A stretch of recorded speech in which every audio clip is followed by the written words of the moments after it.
gente, tudo bem? A gente ficou aqui em dúvida, e quem que é que falava oi hoje? É você, eu falei, rapaz... Eu fico nervoso. Eu pensei, quem falou oi no último? Aí eu não sabia se era você ou eu. Gente, vamos falar junto? 1, 2, 3 e... Oi! Oi! Que bosta, meu Deus! Ô, gente, tudo bem? Como é que vocês estão? É um prazer tê-los aqui. Como sempre, é um prazer, tá? Obrigado pra todo mundo que acompanha a gente no YouTube, no Spotify, no canal do Coruja Sábia. E é uma delícia contar com vocês, né? Sempre, né? Eu sou o professor Pedro Zontas, professor Guilherme Freitas, e essa é mais uma das nossas semanas, sempre aqui reunidos para conversarmos um pouquinho sobre os nossos assuntos semanais. Gui! É isso aí, né? Pedro, existem alguns assuntos que num curso, numa base de atualidades, para pensar país, para pensar a história recente do mundo, existem alguns assuntos que são obrigatórios, né?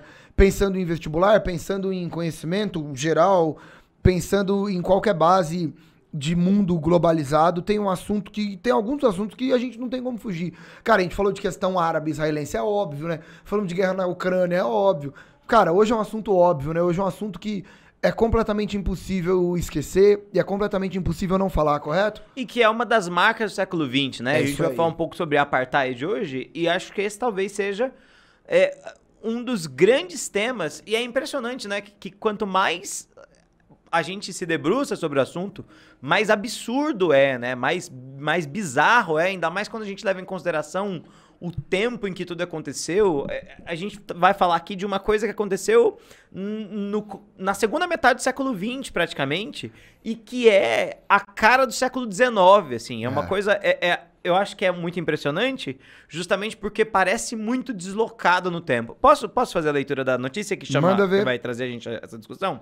Bom, é uma notícia do G1 que diz pra gente as categorias raciais do apartheid que ainda são usadas oficialmente na África do Sul.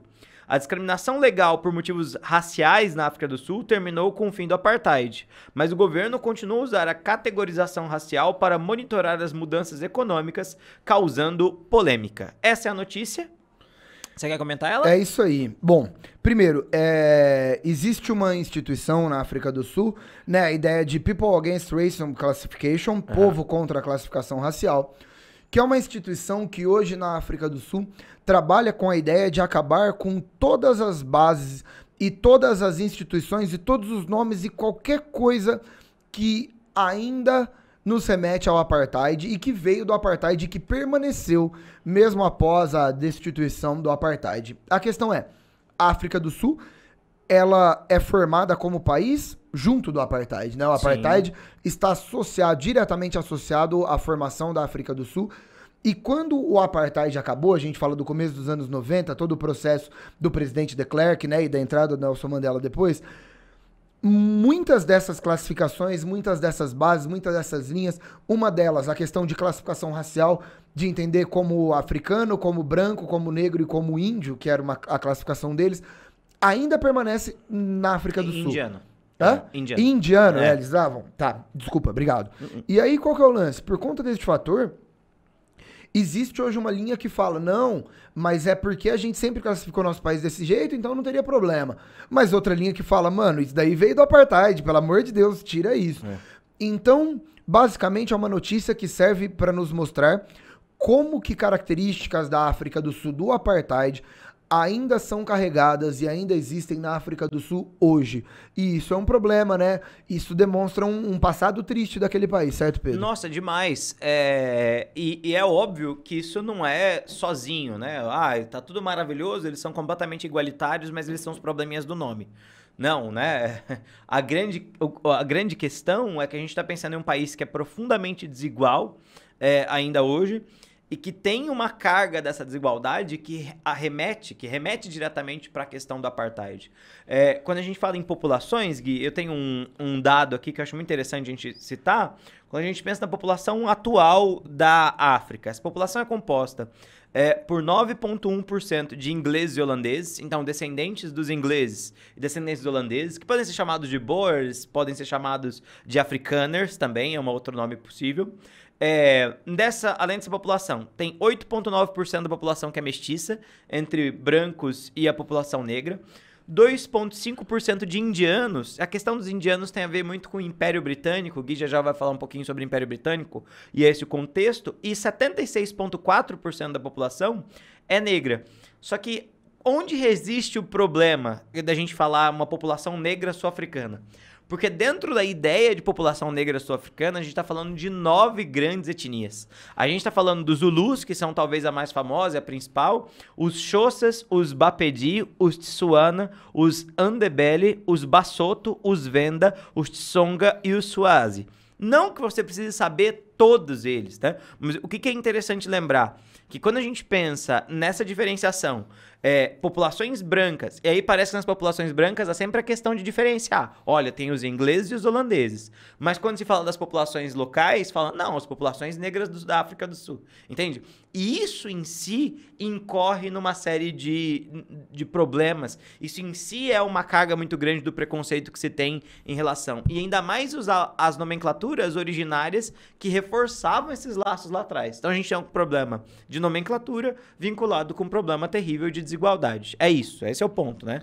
Seríssimo, né? Seríssimo. Pedro, acho que é importante, cara, a gente fazer um traçado histórico aí, né? A gente tem que voltar porque o que foi esse apartheid? O que é a África do Sul? De onde saiu a África do Sul? Qual que é a história? O que gerou esse apartheid? Eu acho que essa é a base principal, né? Pra entender esse país hoje, né? Perfeito, bora então vamos pra nossa vinhetitas. Vinhetinha e vamos trocar essa ideia então. Bora lá. Guiguito, então a gente tem nossa notícia. Me diga você, quais são as raízes históricas desse processo de apartheid pra gente conseguir chegar lá? Bom, primeiro ponto, boa notícia pra você, Pedro. Hoje eu não volto muito no tempo, né?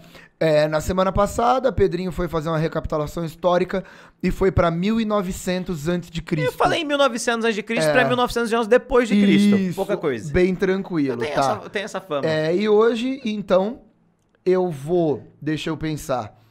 Não, eu vou em 1487. Caramba. Super tranquilo. Mas voltou bastante também. Super tranquilo. Voltou bastante também. Cara, depois de Cristo. Ah, tá, droga. É muito de boa. Olha aqui.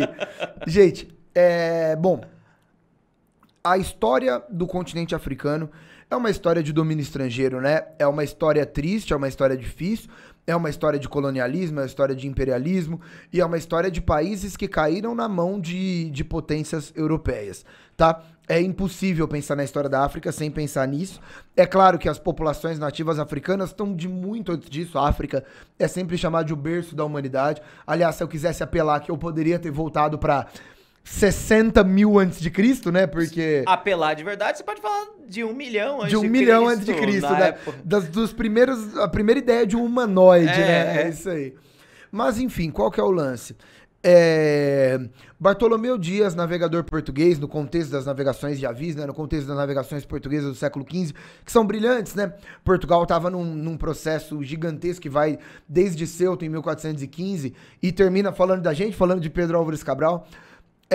Bartolomeu Dias foi o primeiro cara que conseguiu chegar no extremo sul do continente africano. E quando ele chega no extremo sul, aquele lugar que seria o Cabo das Tormentas, foi rebatizado e passou a se chamar Cabo da Boa Esperança. Bom, o Bartolomeu Dias foi o primeiro cara a chegar, só que nunca foi interesse português, porque Portugal chegou lá e ultrapassou, porque logo depois veio o Vasco da Gama, no ano seguinte. O Bartolomeu Dias sai em 1487, chega em 1488, né? 10 anos depois já vem Vasco da Gama, e Vasco da Gama atravessa o Cabo da Boa Esperança para chegar a Calicut, Goa, ele vai para a Índia, que era muito mais interessante. Bom, acontece que no contexto, olha só, do século XVII, em 1652, quem tava bombando, quem tava voando nesse meio do século XVII? A Holanda. Lembrando que a Holanda já havia dominado o litoral brasileiro em Pernambuco, beleza? É nesse contexto. E a Holanda começa um processo de expansão com uma companhia de comércio das Índias Ocidentais, que é o que chega no Pernambuco, chega no Brasil, mas ela também tem uma companhia de comércio das Índias Orientais.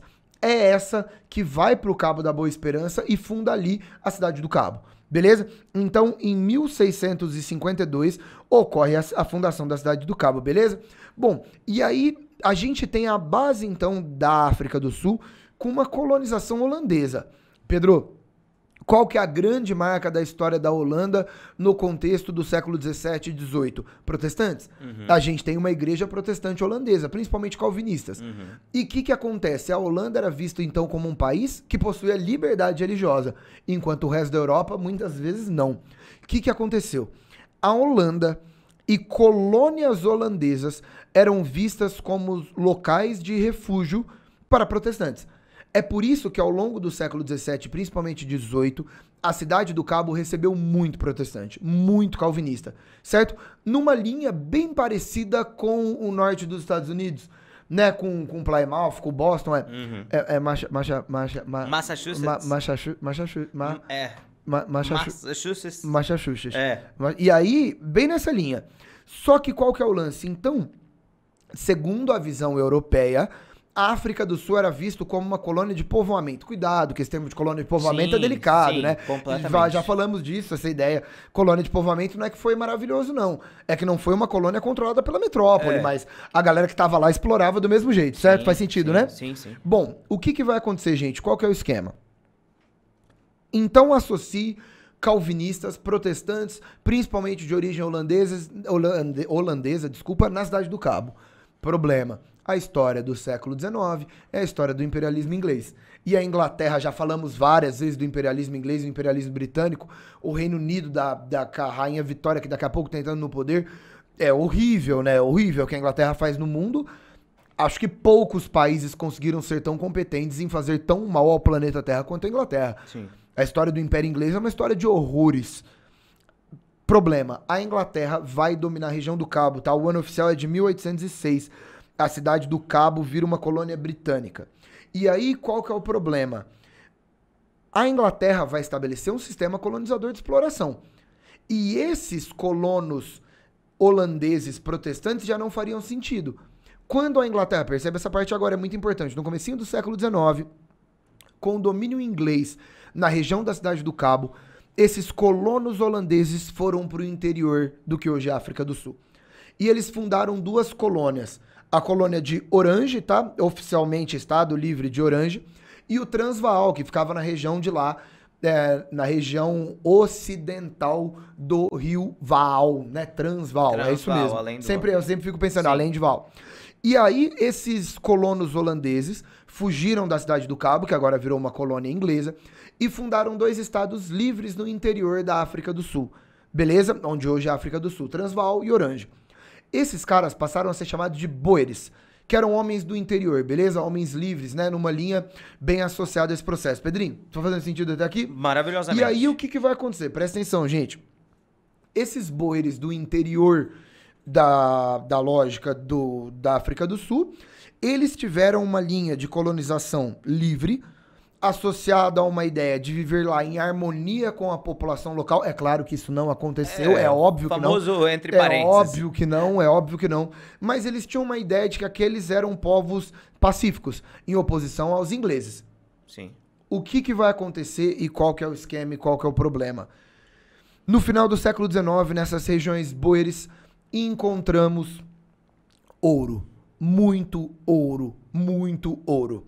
E aí gerou um seríssimo problema. O que a Inglaterra fez imediatamente? Conta pra mim, Pedrinho. Achou ouro? Imediatamente achou ouro? Tá dentro do território da Inglaterra. Tá numa propriedade que a Inglaterra poderia cercar e falar que é deles. O que a Inglaterra falou? Galera, em 1880 na verdade é primeiro em 1880, depois em 1899 rola as Guerras dos Boeres, ou a Guerra Boer, que significa que Inglaterra contra colonos de origem protestantes brancos holandeses vão brigar pelo domínio dessas regiões dentro da África do Sul. Perceba a maluquice, perceba o problema. São colonos holandeses e ingleses numa guerra gigantesca pelo domínio da África do Sul. É louco? Porque... E o africano, né? Tipo, a África do Sul deveria ser dele. Então, primeiro ponto, como já existia uma gigantesca população branca na África do Sul nesse momento, como existem pessoas de origem holandesa e como existem pessoas de origem britânicas. Lembrando que é nessa hora que vai chegar muito indiano. Depois vai chegar muito malaio, né? A galera da Malásia vai chegar nessa passagem do século XIX para o século XX. E as guerras dos boeres vão acontecer e vai ser bem complicado. Bom, a primeira guerra boer ocorre entre 1880 e 1881. Ela não é tão grandiosa assim, beleza? Ela não chega a nenhuma conclusão. Os boeres conseguem resistir. O problema é a segunda guerra dos boeres, que é a guerra que ocorre entre 1899 e 1902. Essa é complicada. Gente, a segunda guerra dos boeres destrói a população, toma conta dos lugares, é um massacre, muitos campos de concentração para a população africana e para a população de origem holandesa e europeia. Essa vai ser uma grande característica dessas guerras, inclusive, né? A presença do campo de concentração. O campo de concentração, que a Inglaterra depois vai aplicar na lógica da Malásia, vai aplicar na lógica da Índia. Sim. A Inglaterra vai fazer... São crimes de guerras, assim... absurdos, são crimes de guerra absurdos. E a gente tá pensando contra a população civil, são mulheres e crianças. É isso aí. Principalmente. É isso aí. Bom, ao final da Segunda Guerra dos Boeres, a Inglaterra consegue pegar todos os territórios da África do Sul para ela, inclusive Orange e Transvaal, e agora Cabo já era dela também. Ela unifica tudo, inicia um processo gigantesco em 1902. Olha, eu peguei o nome, eu nunca, né? Tratado de Verenin. Bom nome. Claramente eu falei esse nome errado, né? Tratado de Verenin. Tá, parece bom. Parece bom. E isso deu início ao processo de formação da União Sul-Africana, que se concretiza em 1910. Pedrinho, a partir de 1910, temos o nascimento, agora sim oficial, de uma colônia inglesa unificada que vai dar origem à África do Sul. Faz sentido? Faz total sentido, e esse nome, União Sul-Africana, vai se manter do 1910 ao 1961. Nome esse, então, ou união essa que está vinculada com esses 4 povos principais. Então, tem 2 populações brancas, tem essa população Boer, que a gente pode chamar também de Afrikaner, e a população inglesa. E a gente tem a população negra local, lembrando que essa população é mega dividida, e a população de origem indiana, ok? Esse território vai se manter como um protetorado britânico até o 1931. Em 1931, acontece uma mudança jurídica dentro do parlamento inglês. Acontece o chamado Estatuto de Westminster, ok? E nesse Estatuto de Westminster, todos os protetorados passam a ganhar independência. É nesse momento que ganha independência a África do Sul, nesse momento que ganha independência a Austrália, nesse momento que ganha independência o Canadá, por exemplo. Só que essa independência é uma independência meio que pro forma. Ainda se mantém a chamada Commonwealth, a comunidade britânica, e a liderança dessa Commonwealth mantém-se sendo a Inglaterra, mas cada uma dessas colônias agora passa a ter um parlamento cada vez mais e mais autônomo. Nesse momento, vão crescer as disputas políticas internas da África do Sul. E por quê? Porque não é mais a política britânica o cerne da política global, entende? Porque não é mais a política britânica que determina os caminhos da política na África do Sul. E no momento em que a gente tem a África do Sul, que não tem mais a presença tão direta da Inglaterra, a comunidade branca dentro da África do Sul se aproxima. É nesse momento que a gente tem a formação de um partido que é um partido unido, basicamente baseado e vinculado a essa questão dos ingleses e dos holandeses. Eles acabam se separando. Em 1948, a gente vai ter uma ascensão do partido mais vinculado com os ingleses, mas qual que é o detalhe? A gente sabe que, historicamente, esses partidos têm uma grande proximidade. Historicamente, esses brancos se estabelecem muito bem. E em 1948, com a ascensão desses grupos brancos ao poder, nós vamos ver a separação entre as etnias dentro da África do Sul, se estabelecendo como uma política de Estado. Então, a gente tem um partido branco controlando a política, e esse partido branco controlando a política fala, ó, a partir de agora, e aí veja o ano, Guilherme, 1948. O ideal para essa nação é a gente separar as etnias brancas, as etnias negras, as etnias asiáticas, para que a gente tenha estados fragmentados. E aí, esse é o ponto que faz essa história inteira ficar estranha. Estranha não, né? Horrorosa. 1948 foi logo depois da Segunda Guerra Mundial. 1948, 3 anos depois... Data errada, né, mano? Não, data errada, completamente absurdo. Essa ideia de clivagem racial, isso é uma discussão que é muito presente numa Europa pré-nazista. Quando o nazismo acaba, o sentimento que se espalha pelo mundo é de que isso é um absurdo. E, de fato, a partir desse momento, vai começar a se discutir o seguinte, fala, gente, Vocês não estão percebendo que isso é realmente muito absurdo? E essa pressão parte da ONU, que está sendo formada em 1948, 47, 48, ao mesmo tempo que parte do próprio Congresso inglês, falando, olha, a Commonwealth não pode permitir que vocês criem um sistema de separação. E foi um pastor protestante, né? Esse sistema... Olha, Daniel François Malan, né? Perfeito. Esse sistema é um sistema criado por um pastor protestante, que era, nesse momento, primeiro-ministro da União Sul-Africana, justamente, e que vai, a partir desse momento, criar uma série de leis. E aí, só pra gente ter uma ideia do quão bizarro é essa quantidade de absurdo, tá? Vai ser estabelecida a primeira lei em 1949, então no ano seguinte, que é a Lei de Proibição de Casamentos Mistos. A partir desse momento, um homem negro, uma mulher branca, um homem branco, uma mulher negra não poderiam se casar mais. E na sequência dessas, leis completamente terríveis. Olha, que essa também é uma, mas ó, a Lei do Registro Populacional de 1950, a partir da Lei de 1950, você só poderia circular com um cartãozinho que te identificasse com a sua etnia. Então, ó, você é branco, você tem acesso a alguns espaços. Você é negro, tem acesso a outros espaços. Você é indiano, tem acesso a alguns espaços. E qual que é o problema disso? O problema dos mestiços. Porque a comunidade era dividida. Tinha gente que não era, que era misturado, e essas pessoas ficavam numa espécie de limbo jurídico. Porque pros brancos, eles eram negros demais, pros negros, eles eram brancos demais, sabe? Uma coisa horrorosa. Junto com isso, é criado em 1950 as chamadas áreas de agrupamento. O que que é isso? É a divisão de bairros. Então, existem bairros específicos para brancos, existem bairros específicos para negros. E isso começa a formar os chamados bantistões. O que que é um bantistão? A língua principal falada pela grande população negra da África do Sul é o banto. E aí um bantistão é um reduto desses negros falantes de banto.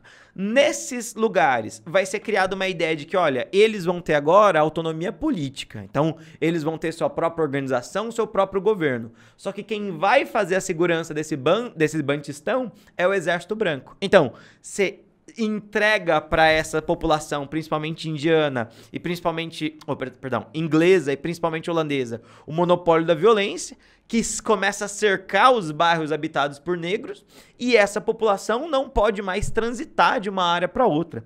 Na sequência, a gente vai ter a Lei da Imoralidade, de 1950, que vai ser declarado que relações sexuais entre brancos e negros são consideradas imorais e são passíveis de punição. A gente tem a Lei da Reserva dos Benefícios Sociais, de 1953, que determina que aposentadoria, salário mínimo, férias remuneradas são exclusivos benefícios da população branca, o que determina, a partir desse momento, a possibilidade de pagar salários menores para a população negra em detrimento da população branca. Olha que absurdo isso.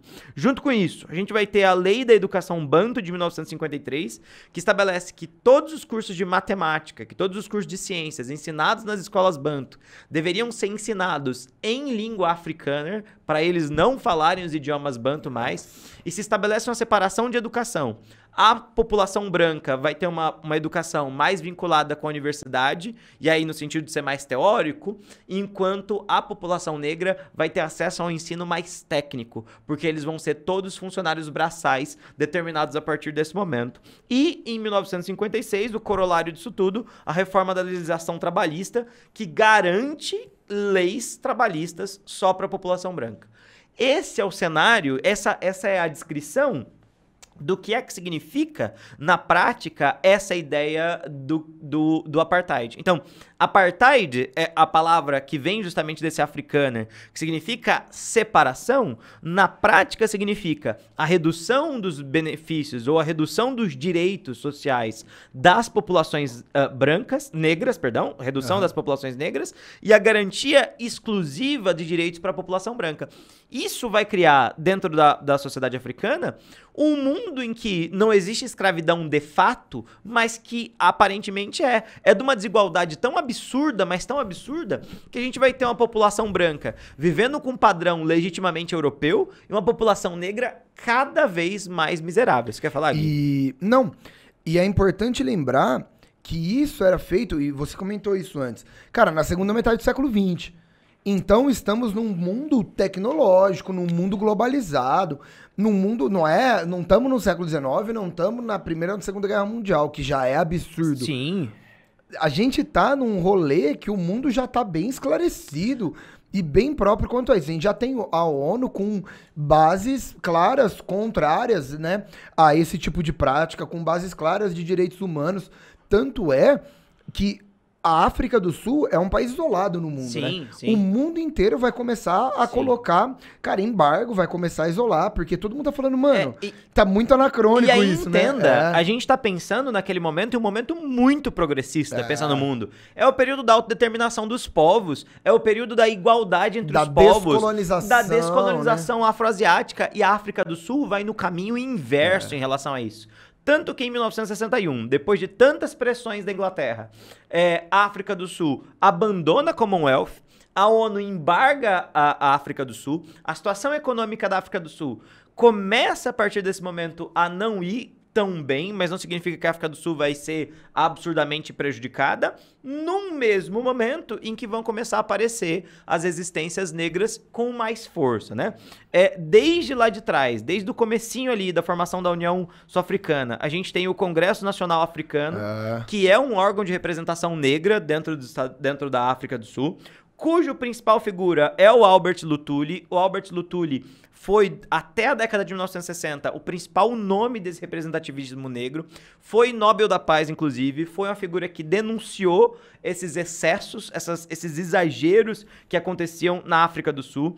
Em 1960, nós temos o massacre de Sharpeville, que acontece justamente porque alguns trabalhadores vão protestar contra essas legislações trabalhistas absurdas. É a lei do passe também, né? E a lei do passe. Que eles tinham que mostrar pra onde você tá indo, né? Exatamente. Você só pode... Olha que louco, cara. Você só poderia andar no trajeto da sua casa pro seu trabalho. Exato. É absurdo, dentro de um né? território seu.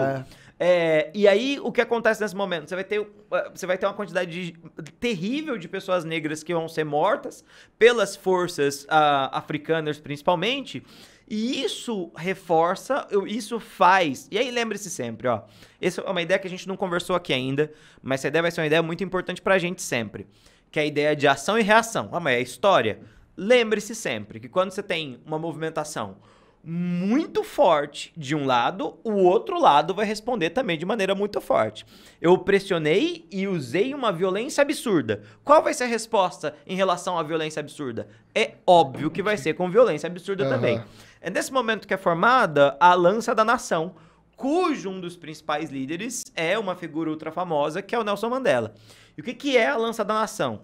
A Lança da Nação é um grupo composto por negros que entendem que não adianta mais querer discutir política com os brancos com a questão jurídica, porque os brancos vão sempre se aproveitar. E lembre-se sempre, 1960, Guerra Fria, se essa branquitude lembra o colonialismo e está vinculada ao capitalismo, o que é o inimigo do capitalismo natural? Com quem que a gente vai se associar? Com quem que a gente conversa? Com a União Soviética. E aí é nesse momento que esse movimento vai abraçar uma ideia comunista, tá? Então é um movimento que tem raízes comunistas, raízes guerrilheiras. E veja, 1960 é a época de ouro da guerrilha, quando a gente pensa o mundo. É o momento que acabou de se consolidar a Revolução Socialista, a Revolução em Cuba. É o momento o Congo, né, tá com muita Congo guerrilha. Tá muito forte. Angola, Moçambique vai entrar nessa daqui a pouco. E nesse momento, Nelson Mandela acaba se transformando no inimigo número 1 do Estado africano. Em 1962, ele vai ser preso. Porque eles estavam tramando, estavam conspirando, estavam organizando um movimento contra essa situação do apartheid. Só que o que vai ser muito doido? Que ele vai ser preso sem uma acusação gravíssima e vai ser mantido na cadeia até 1990. A gente está pensando em um quadro de 30 anos de prisão, basicamente, por uma questão de conspiração com a comunidade internacional pressionando.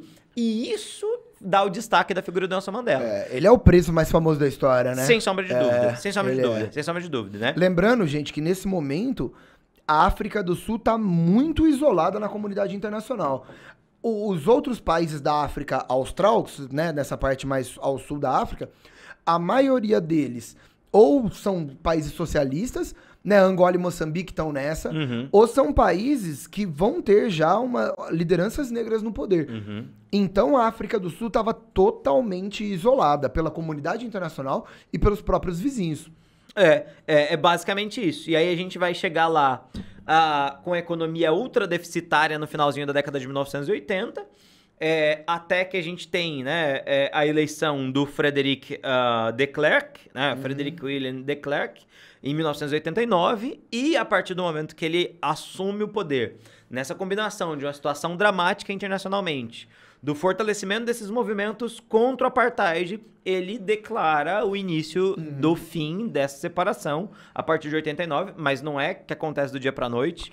Esse processo se encerra de 89 para 94. Então, estamos cometendo excessos, já vamos abrir, mas isso fica até 1994 como uma questão muito séria. Mas até hoje tem implicações muito sérias quando a gente pensa a África do Sul, principalmente a questão das terras férteis. A população branca aqui, né, 9,1%, e 80% das terras férteis africanas ainda são controladas por senhores de terra brancos, né? A África do Sul se destaca nos últimos anos pela produção de vinhos. Essas terras todas são controladas por pessoas... Lembrando que o de Klerk, quando ele estabelece esse processo, a partir de 91 também, ele estabelece a liberdade do Mandela. Sim. E aí o Mandela é solto e eles começam a trabalhar muito em conjunto, né? Sim. Tanto que em 1993 os dois ganham o Nobel da Paz. É isso aí. Nessa ideia de que o Nobel da Paz está muito vinculado com essa tentativa de superação do passado e tudo mais, né? Isso aí. Que é, no mínimo, muito interessante. Esse histórico, né? É isso, né? Então, a partir de 94, lembrando, o Mandela é eleito presidente, né? Nelson Mandela, o preso mais famoso da história, se torna presidente e ele tenta reconstruir essa África do Sul, ainda com muitas dificuldades. Lembrando, a África do Sul hoje é visto como uma potência dentro da África. Nessa África Austral é o país mais rico. E hoje existe uma tentativa, inclusive, da África lidar melhor com a África do Sul, né? Porque rolou muito essa separação. Os países lá do sul da África, Namíbia, Botsuana, Angola, Moçambique também, Lesoto que tá lá no meio, né? Tava essa galera, tinha toda uma galera de Zimbábue também, tava tudo Zâmbia, tava tudo na Comunidade para o Desenvolvimento da África Austral, um bloco econômico. E recentemente a África do Sul entrou, já no século XXI. Muito interessante. Então hoje existe a ideia de tentar integrar a África do Sul lá no rolê e tentar acabar com essa visão, né, que foi criada sobre esse país. Com a questão da desigualdade, principalmente, né? Exatamente. E aí lembra, né, quando a gente pensa lá nos BRICS, né? E a África do Sul tá dentro disso, é o S, né? South Africa. Né? É isso mesmo? Aquele cara que tá perdido. Um dos grandes desafios para a África do Sul é justamente a questão da desigualdade, né? E esse é o ponto a se superar. Da mesma maneira que o Brasil também tem uma dificuldade muito grande com diferenças econômicas, aqui a gente está pensando em diferenças econômicas cuja base são questões raciais terríveis. Não que no Brasil também não seja, né? Mas isso acaba sendo um elemento fundamental muito sério das discussões econômicas da África do Sul hoje. É isso, né? Nossa, é isso que é o histórico, né? Isso que é o histórico. É isso, né? Trocamos ideia. Bom, gente, a questão do apartheid é muito importante, então não se esqueçam dela. Acho que pensando em prova de vestibular, pensando na galera que tá tentando se inteirar aí, é um assunto verdadeiramente significativo. Fechou? Agradeço muito pela presença, é sempre legal ter vocês aqui. Lembrando que nós estamos no YouTube, no Spotify, no canal do Coruja Sábia, toda quarta-feira, 19h15. Então acompanha a gente. É esse, Pedrinho? Maravilhoso, Você está correto? Muito obrigado. Eu estou, você está correto? Eu concordo plenamente com você. Sempre, a gente se encontra na próxima semana. Beijo, gente. Obrigado, valeu e até a próxima. Até mais, tchau. Tchau.